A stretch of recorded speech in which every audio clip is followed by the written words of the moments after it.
সাহাবীরা শোনো, আল্লাহ রাব্বুল আলামিন বলেছেন, ও আমার হাবিব, কোন বৃদ্ধ মানুষ, কোন বুড়া মানুষ চলতে পারে না।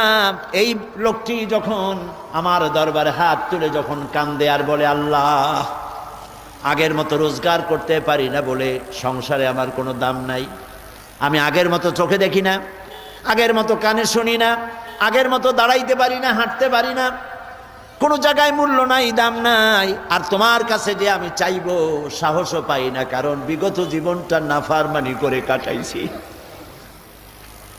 তুমি করেছো মেহেরবানি, আমি করেছি নাফরমানি, চাওয়ার মতো পথ হারিয়ে ফেলেছি মাবুদ, তুমি ছাড়া আমার কেউ নাই। আল্লাহ বলেন, ও আমার নবী, আমার বৃদ্ধ বান্দা যখন এভাবে কাতরাতে থাকে, আমার তখন শরম হয় এই বুড়া বান্দাটারে কেমনে খালি হাতে ফিরায়।